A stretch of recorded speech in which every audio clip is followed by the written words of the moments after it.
We're Chloe, Karim, Abby, Taylor, Dom, and Katie. Welcome to the Heartwood Initiative. We're from the Central School of Speech and Drama here in North London. the world outside our windows has seemed a bit mad for quite a while now, and that's what we wanted to write about. Climate change and politics. Everything seemed to be getting faster and faster, and then the world stopped. The coronavirus is the biggest threat this country has faced for decades. Now we're not at the Central School of Speech and Drama at all. we are all over England, in Scotland and in Italy, stuck indoors at our computers and on our phones. We don't want to ignore this when we go ahead with the project. The future's uncertain, so let's talk about it in 5 to 10 minute plays, which we will build throughout the coming weeks. Hello, Hello. and welcome to the final Heartwood workshop. Can't really believe it. Me neither. This week we're going to be giving you some tips on how to edit your play. We have got some fantastic exercises on editing lined up with Karim, Chloe, Dom and Abby. One thing I find really useful when I'm editing my scripts is having somebody else read over it and giving me some feedback. So I've just sent over my script to Katie. Katie, have you got it? Yeah, I've got it here, Taylor, but you know, some of these characters are just a bit, What? What's wrong with them? Okay, so for example, Tanya, our beautiful Scottish heroine, oozing with talent and charisma. Kathy, a posh Oxford snob with a bad personality and an even worse face. Yeah, my hero and my villain. What's your point? I tell you what, how about we go to Karim with the first exercise and I can just make a few edits. So today I will be giving you just a few tips on how to edit your script from an actor's perspective. The first thing we're going to be looking at is format. Format is how the play looks on how things, I guess, are supposed to be, but they don't have to be. So an example, which is probably shown on screen now, is how a script is usually written. But you do not have to format your play in the traditional way that you see in plays. You can also do it in other methods shown on screen now. You can also do it with pictures. You don't necessarily have to do it the traditional way. The next sort of advice is words. What do I mean by words? I mean, try not to overcomplicate things. When reading through your script, see if there's bits which you can maybe cut down on. Oh, hi. How are you doing on this sunny, Sunday, beautiful morning? Hi, yeah, it's not too great, I guess, under the circumstances. I don't want to ruin your day exactly, but I'm sure you can understand this. Oh, no, what has happened that could have possibly made you feel this way on such a beautiful day? Please be as specific as possible. No words can absolutely explain how I feel exactly right now, but I'll try. It's as if you're deeply saddened about something so sad that it hurts you to the point where you feel so sad and you can't explain it completely into words. Oh, I'm so sad you said this.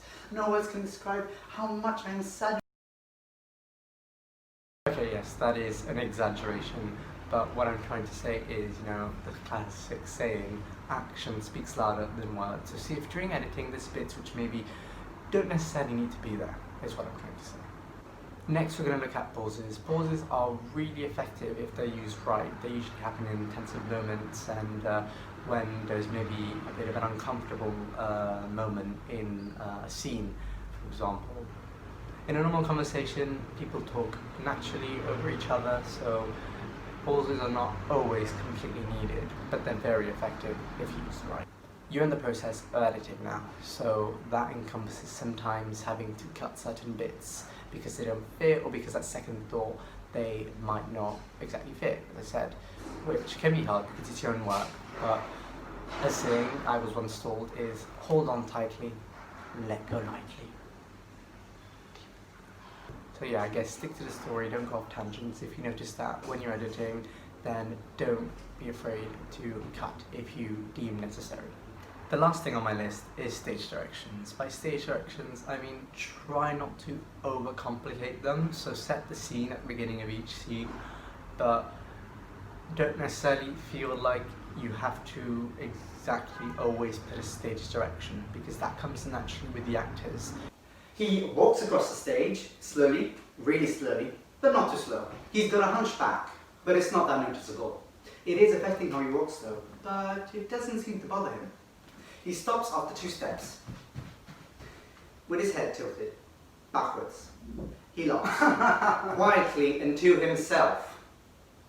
At this point he's exhausted and tired because of all the walking he's done, and decides to sit on an intricate Italian Renaissance fountain behind him, which should already be part of the set. I can't simply remember this. It is essentially the actor and director's job to bring your script to life. I would say one big final tip is ask someone else to read it, because they may find things that you maybe overlooked or not noticed, which is completely normal and natural. Almost all professional writers get the scripts proofread because you may have overlooked something which you didn't notice at first.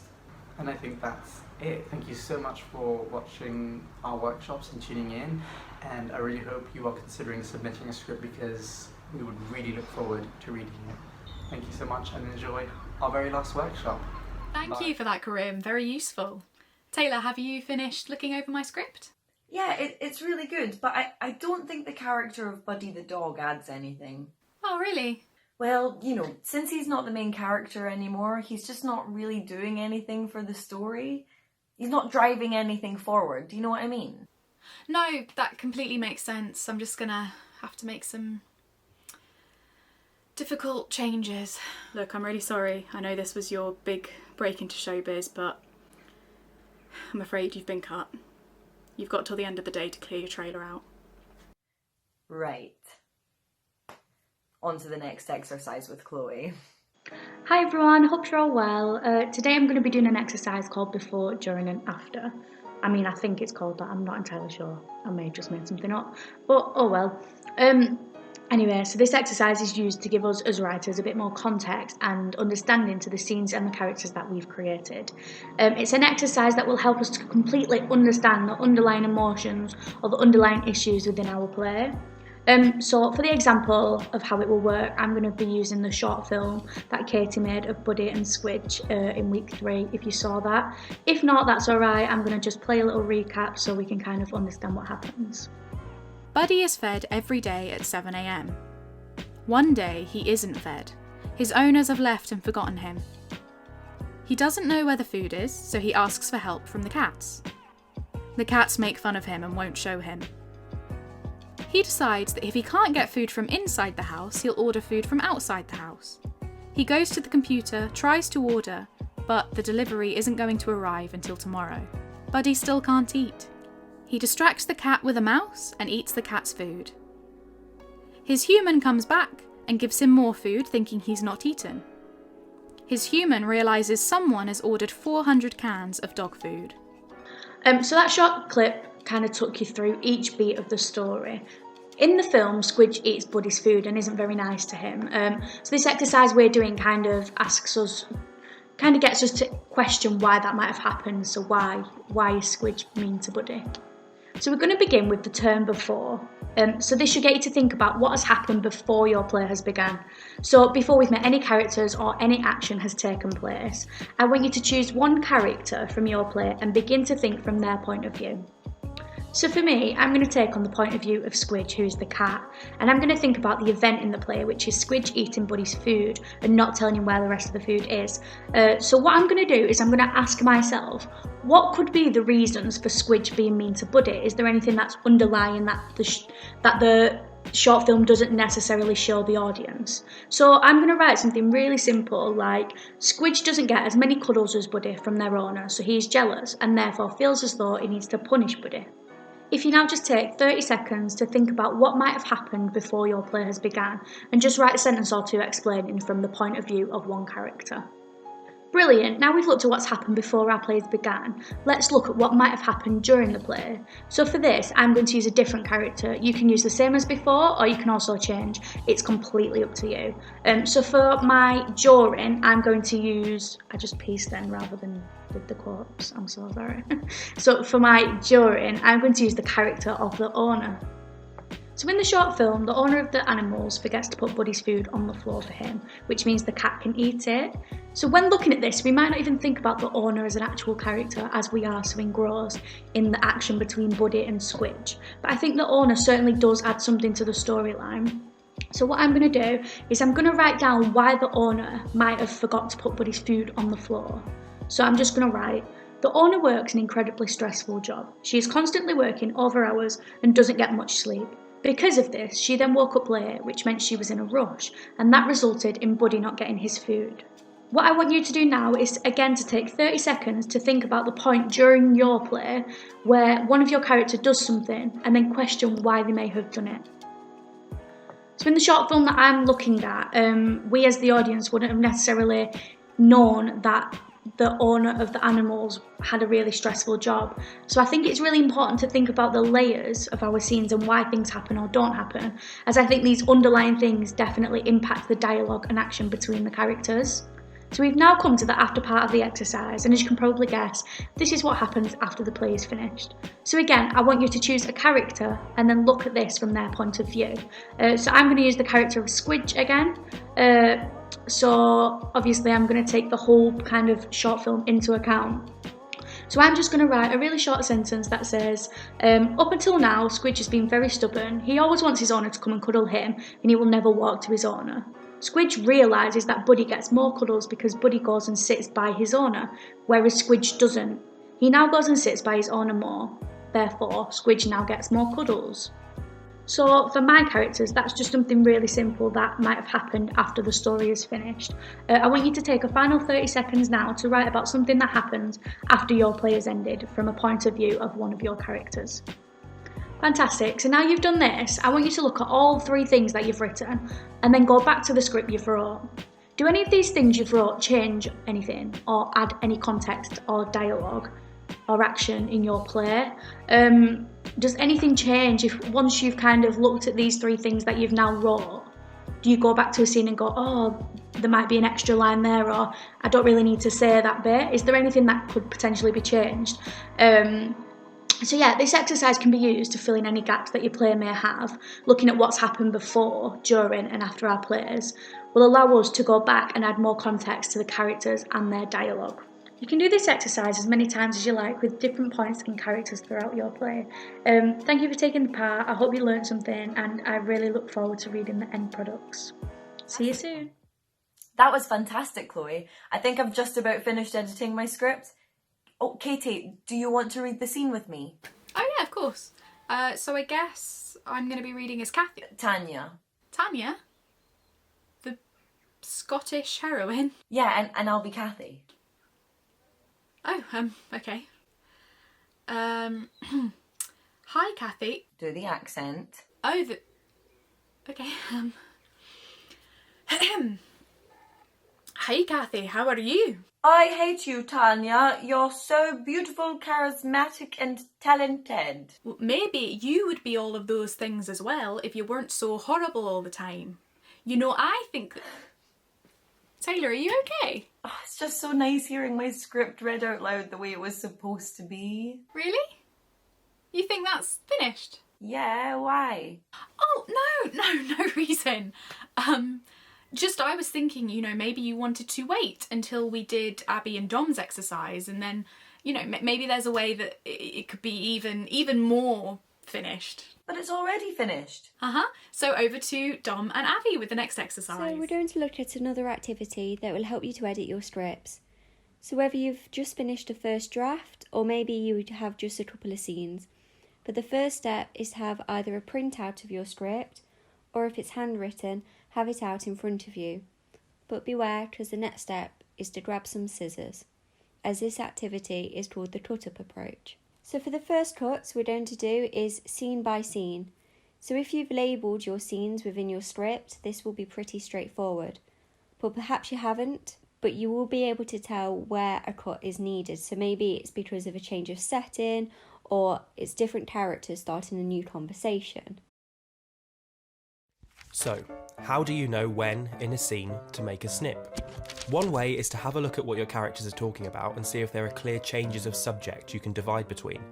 Here's an example, a simple scene between 2 friends. Miserable weather. Shame. I wanted to go out. I know you did, but we'll have to make do indoors now, won't we? Toffee? Thanks. Suppose you would brave the rain if she was at the park. Who's she? Like you don't know. Can we not talk about this? There are three obvious sections in the scene to me who quickly wrote it. One where we establish our A and B can't go out because of the rain, another where B is offered a toffee, and the final one where A teases B about someone. I'll call each of these a new situation. I might feel like I've written myself into a corner here, now not being sure how to end the scene for the awkwardness. If I snip the sections, I could maybe pull forward the final situation so that the tension is diffused by the toffee being offered, adding in a pause to play on that moment of suspense. Can we not talk about this? Toffee? Thanks. If I reread the scene and find out I liked it better before, I can of course change it back. Notice how where a situation sits changes its meaning. Here in the middle, the toffee acts as a bribe. Back at the end, it feels like an apology. Have a play around to see if you can make any changes. It's likely your dialogue might be more complicated and that situations might flow into one another. I'll look at dealing with that later. So now that you have your scenes out in front of you, I want you to look at them one by one and ask yourself these three questions. Does it advance the story? Does it add exposition? Or does it create new conflict? If your answer isn't yes to two of these questions, then cut it. But if there is an important piece of exposition or something that you want later on, find a way to add it to a different scene. It may be that although the whole scene isn't needed, there are key parts that you want in your script. So the good thing about this exercise is that you can save these parts for later, or just move them around to different parts of your script. So just take a couple of minutes and pause this now and just work through the scenes. Now you have the scenes you want, make them late to the party. So you might remember this from last week's exercise with Dom. He asked you to try writing a scene as late as possible, meaning going straight to the action. Now would be a perfect chance to revisit this and look back on your scenes to ensure you've done this.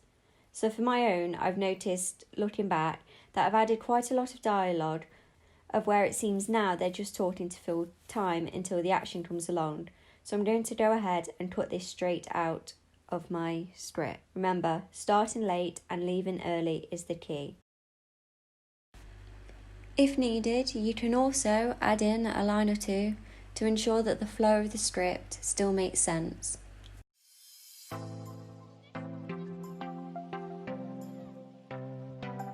To explore the placement of text within scenes, Dom's going to explore this a little more with you now. So, what if we want to have a closer look at dialogue? Going back to our earlier scene, we can highlight two types of line. If a character makes an attack in dialogue, we'll mark it yellow. That means they ask a question of the other character or start on them in some way, and just because it's called an attack doesn't make it aggressive, but it does push the other character into a new conversation or situation. Like here, A makes an attack. Suppose you would brave the rain if she was at the park. B, then, pretending not to know who A means, makes a defence in return, which will mark blue. Who's she?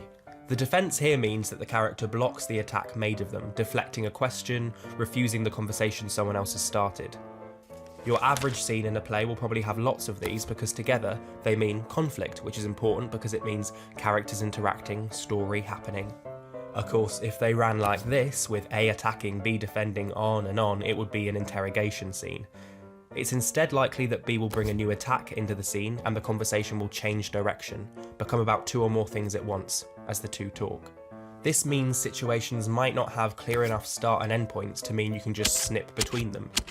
Again, all this entangled conflict doesn't have to mean constant argument, but a scene where two characters happily agree with each other will, in most situations, be a bit boring. Equally boring would be the other end of the spectrum, where characters did nothing but disagree about new things forever. Soon enough, the new attacks would lose their edge, and that's where resolutions come in. If you have a complex scene with lots of situations like I was describing a moment ago, littering in resolutions would slowly lift the scene again as the two characters find common ground. When a situation wraps up, it will resolve itself, which this one at the start does instantly. But we'll have to make do indoors now, won't we? The audience are going to feel these ups and downs, and actors certainly are going to be able to plot them in rehearsals. Take it with a pinch of salt, but this method might help you, like dots from week 3, track the movement of your play.